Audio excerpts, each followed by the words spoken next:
नमस्कार, India top news में आपका स्वागत है। Breaking news Ballia. राजधारी सिंह पूर्व मंत्री ने कोरोना महामारी पर दिए संदेश। उत्तर प्रदेश बलिया जिले में राजधारी सिंह पूर्व मंत्री उत्तर प्रदेश सरकार ने बताया कि कोरोना वायरस पर अच्छी पहल कर रहे हैं। राजधारी सिंह पूर्व मंत्री ने लोगों को संदेश दिए कि 2 गज दूरी बनाकर रहें और अपने आप को सुरक्षित रखें। 10 मई को 251 सामूहिक विवाह कार्यक्रम रखा गया था। लॉकडाउन के कारण स्थगित कर दिया गया है। जैसे ही स्थिति ठीक होगी वैसे 251 सामूहिक विवाह कराया जाएगा। अच्छा, मैं राजधारी सिंह पूर्व मंत्री उत्तर प्रदेश बलिया। जी मंत्री जी, हम आपसे जानना चाहते हैं कि जिस तरह से पूरे विश्व में महामारी चल रही है, इस महामारी पर आपके द्वारा क्या संदेश है लोगों के लिए?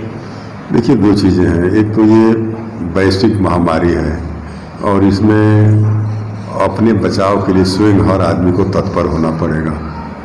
और जो डिस्टेंसिंग की बात हो रही है, दूरी बनाकर रहने की बात है, भीड़ भाड़ से बचने की बात है। और दूसरी चीज़ ये है कि खान पान में भी कुछ परिवर्तन करने, जीवनचर्या में भी लोगों को परिवर्तन करना होगा। और विशेष करके जो हमारा आयुर्वेदिक खान पान था, जैसे तुलसी का पत्ता है, गुरुच है, आपका जो है और भी जो चीज़ें हैं जो देसी हम लोग काढ़े के रूप में प्रयोग करते थे, अगर हम उसका प्रयोग करते हैं तो हमारी प्रतिरोधक क्षमता हमारे शरीर की बढ़ेगी और कोरोना या कोई भी बीमारी हमको जल्दी प्रभावित नहीं कर पाएगी। तो मेरा यही संदेश है लोगों से कि इस वैश्विक महामारी में हम लोगों को एक तो शासन के जो भी निर्देश हैं उसका हम लोगों को पालन करना चाहिए। स्वयं आत्म अनुशासित होने की ज़रूरत है। दूरी का जो है हमेशा 2 गज दूरी जो माननीय मोदी जी कहते हैं, तो हम लोगों को 2 गज की दूरी और अपने बचाव में जब भी आप निकलें मास्क पहन करके निकलें, भीड़ भाड़ से दूरी बनाकर रखें और खान पान में अपना एक जीवनचर्या संयमित रखें। यही मेरा सबसे अनुरोध है। जी मंत्री जी, जिस तरह सरकार का निर्देश है दूरियां बनाकर रहना चाहिए, मास्क पहन कर रहना चाहिए, इतने खिलाफ कोशिश के बावजूद भी आप शहरों में लोग बिना मास्क निकल रहे हैं। बहुत सारे लोग धज्जियाँ उड़ा रहे हैं सोशल डिस्टेंसिंग का। अब देखिए, 2 चीज़ है। मान लीजिए कि ये बीमारी तो हर आदमी को हो सकती है, तो अगर हमको अपने प्रति हम सचेत नहीं रहेंगे तो सरकार तो दिशा निर्देश करेगी या सख्ती करेगी, लेकिन उसकी भी एक सीमा है।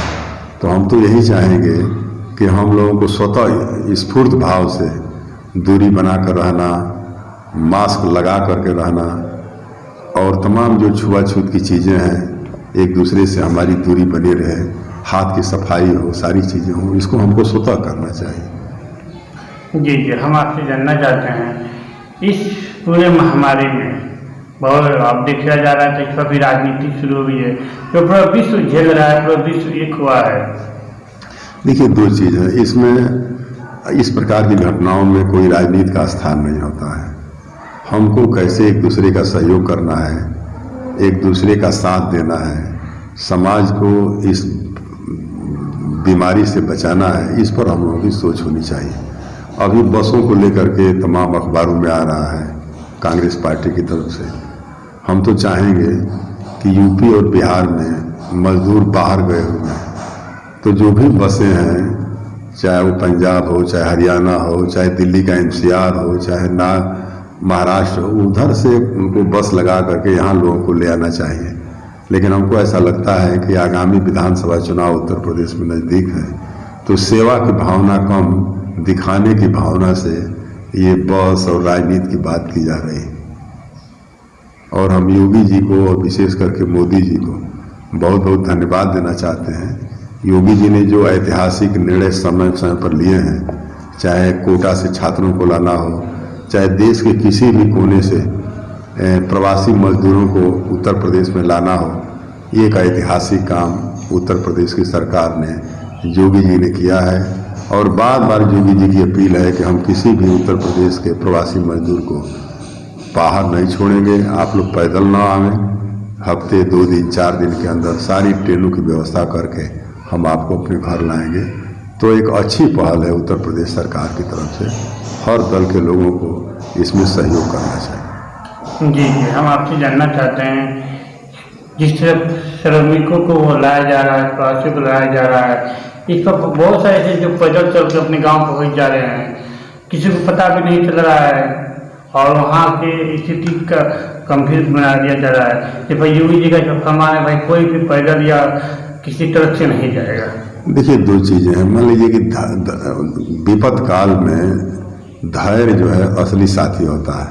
तो अगर मजदूर हो, चाहे प्रवासी मजदूर हो, चाहे कोई भी आदमी हो, अगर धैर्य नहीं रखेगा, संयम से काम नहीं लेगा, तो सबके लिए दिक्कत हो जाएगी।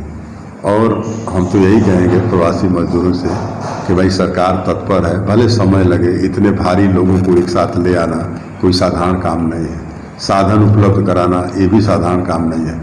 तो हम लोगों को सहयोगात्मक भावना से इस कार्यक्रम में सरकार के साथ सामंजस्य बना करके और सहयोग करना चाहिए।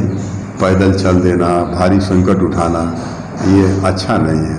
हम सब लोग प्रवासी मजदूरों की कठिनाई से द्रवित हैं, वास्तव में उनकी पीड़ा है, उनके बारे में और कुछ नहीं कहा जा सकता है। बस यही कहा जाएगा कि भाई आप पीड़ा में जरूर हैं, थोड़ा और पीड़ा बर्दाश्त करें और जो शासन की तरफ से साधन मुहैया कराए जा रहे हैं उससे आइए। जी, जिस तरह से पूरी दुनिया में दूसरे नंबर पर जनसंख्या का मामले पूरा भारत है, पहला स्थान चीन का आता है और शक्तिशाली देश इस महामारी से कोरोना से तबाह हो रहे हैं, जैसे अमेरिका हो गया, इटली हो गया। और इस तरीके से भारत को जैसे अभी तक यहाँ स्थिति अभी तक उतनी ठीक है, श्रेय किसको देना चाहते हैं? देखिए, दो चीज़ें, एक तो भारत की सरकार, केंद्रीय सरकार मोदी जी ने एक बहुत ही साहसिक निर्णय लिया और उन्होंने सब राजनीतिक दल, सारे मुख्यमंत्रियों, सबको विश्वास में लेकर के और समय समय से लॉकडाउन करते रहे और अपने तरफ से जो भी सीमित संसाधन है उसको ध्यान में रखते हुए उन्होंने उसकी व्यवस्था की।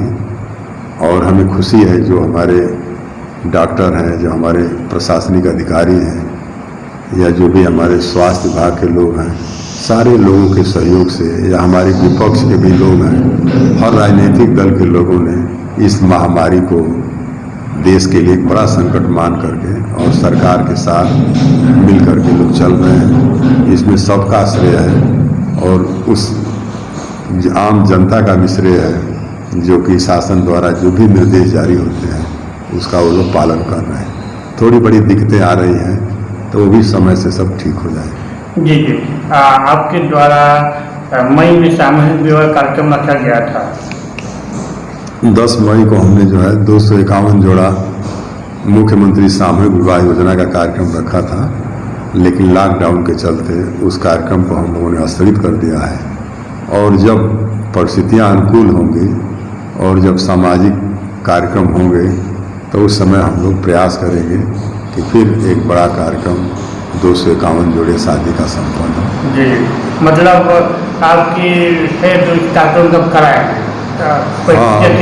हाँ, परिस्थिति अनुकूल हो, क्योंकि हमारे यहाँ 251 का टारगेट था और लॉकडाउन के बावजूद भी करीब 150 जो है रजिस्ट्रेशन हो चुके थे।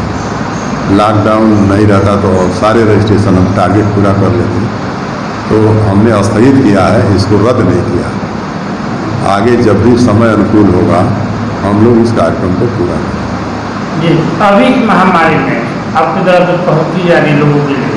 जी, अभी हम लोगों ने चूँकि तहसील स्तर पर प्रशासनिक SDM, CO तमाम अधिकारियों के साथ बैठ करके हम लोगों ने अपने प्रमुख साथियों के साथ हम लोगों ने अन्न योजना जो चली थी उसमें हम लोगों ने सहयोग किया। बाकी जो गांव देहात के जो लोग आते हैं, गरीब गुरबा, की हम लोग मदद कर रहे हैं। हम लोगों का प्रयास है कि जो भी बाहर से लोग आ रहे हैं कोई भूखा न रहे। ये प्रयास लगातार आपका चलता रहेगा? हाँ, जब तक ये बीमारी रहेगी हम लोग अपनी तरफ से हमेशा प्रयास करते रहेंगे। जो भी मदद हो उसको हम लोग